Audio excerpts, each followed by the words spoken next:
जी बिस्मिल्लाहिर्रहमानिर्रहीम। अस्सलाम वालेकुम। सियासत.पी के आप देख रहे हैं। जमाल अहमद आपके साथ हूँ। सीनियर सहाफ़ी एंकर पर्सन अली मुमताज़ इस वक्त मेरे साथ। अली भाई अस्सलाम वालेकुम। वालेकुम अस्सलाम।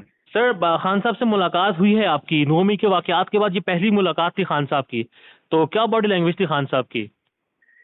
देखें, यकीनन आप सब की तरह हमारी भी यही सबसे पहली कोशिश थी कि ये हम देख सकें, अंदाज़ा लगा सकें कि जो कुछ हुआ है गुज़श्ता तकरीबन 1.5 हफ्ते में, ख़ास तौर पे इसके बाद खान साहब की बॉडी लैंग्वेज क्या है, कि क्या खान साहब परेशान हैं, क्या खान साहब घबराए हुए हैं, खान साहब की पार्टी के अंदर से लोग एक एक करके छोड़कर जा रहे हैं, और सीईसी के जो लोग हैं सेंट्रल एग्जीक्यूटिव कमेटी के, वो छोड़कर जा रहे हैं, तो खान साहब की क्या पोजीशन है। लेकिन खान साहब बड़े रिलैक्स दिखाई दिए। जब बंदा कहीं पर कोई घबराहट या परेशानी का शिकार होता है तो वो उनकी बॉडी लैंग्वेज से ही अंदाजा हो जाता है कि उनको कोई परेशानी है। लेकिन खान साहब को कोई परेशानी नहीं थी, बल्कि खान साहब से मुलाकात में कैटेगोरिकली पूछा गया कि क्या आप परेशान हैं, तो उनका ये कहना था कि मैं परेशान नहीं हूँ, PMLN परेशान है, क्योंकि उनका वोट बैंक कम हो रहा है।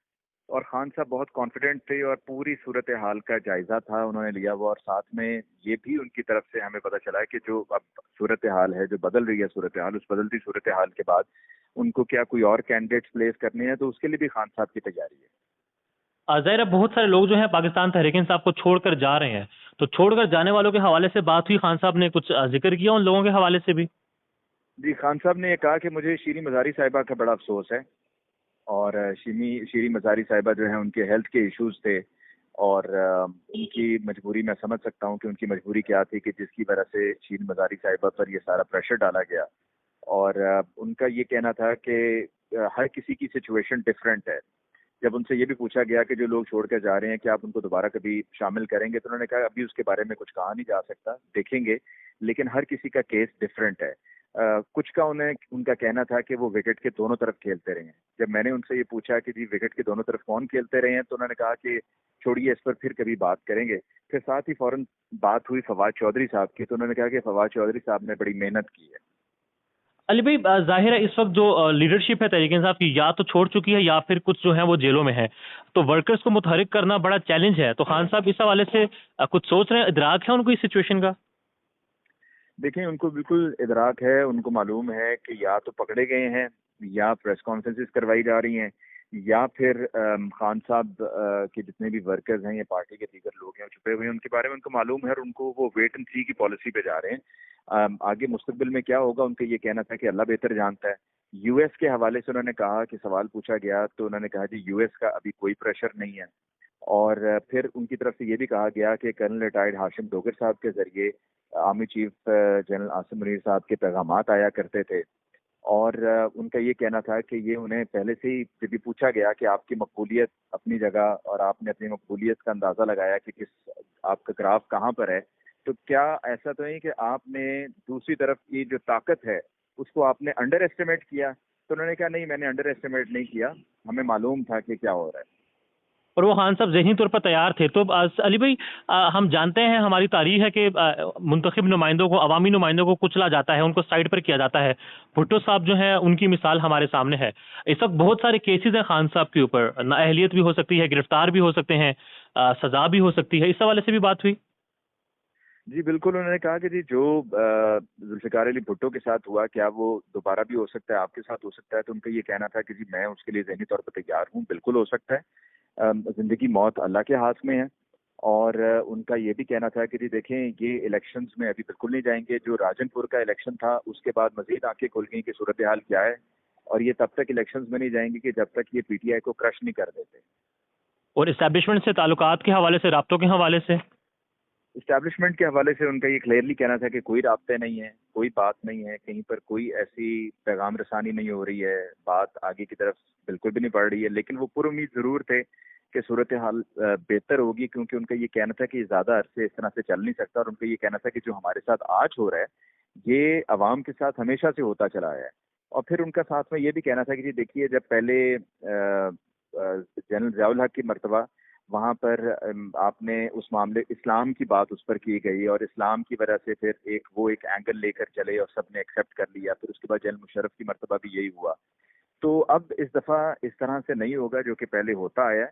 اور لوگ اس چیز کو برداشت نہیں کریں گے. آپ نے الیکٹرانک میڈیا کو بالکل بند کر دیا ہے, لیکن سوشل میڈیا جو ہے وہ کھڑا ہے. آپ سوشل میڈیا پہ کس طرح سے آپ اس کو خاموش کریں گے؟ آپ تمام تر کوششوں کے باوجود اس کو وہ نہیں کر سکتے ہیں.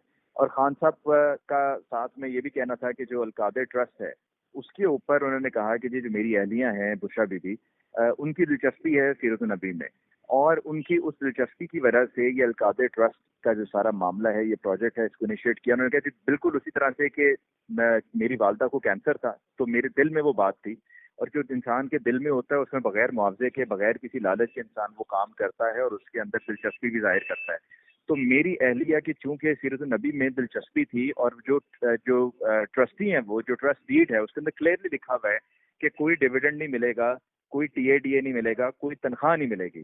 تو کہتے ہیں کہ جی اس کا انہوں نے یہ کیس بنا دیا ہے. ساتھ میں ان کا یہ کہنا تھا کہ جو میری گرفتاری ہوئی تھی, میری گرفتاری پولیس کے ذریعے کر لیتے, جس طریقے سے ہوئی اس طریقے سے نہ کرتے.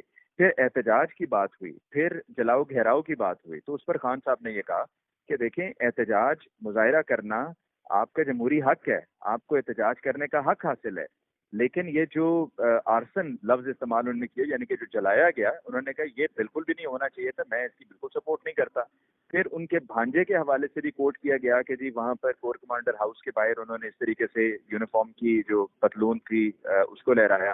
تو انہوں نے اس پر انہوں نے کلیئرلی کہا, اپنے بھانجے کا نام لیتے ہوئے کہا کہ انہوں نے کہا غلط کیا انہوں نے.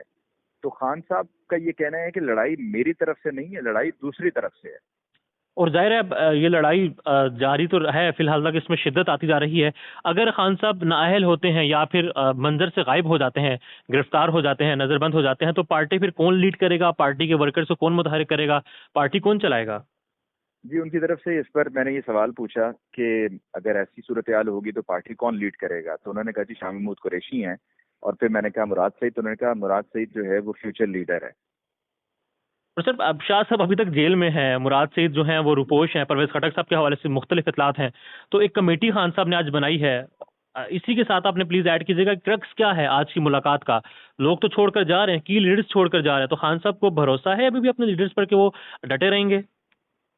دیکھیں خان صاحب کو یہ معلوم ہے کہ جو عوام ہے, انہوں نے کہا جی پریشانی یا گھبراہٹ اس وقت ہوگی کہ جب لوگ آپ کو سپورٹ نہ کریں, لوگ آپ کو ووٹ نہ دیں.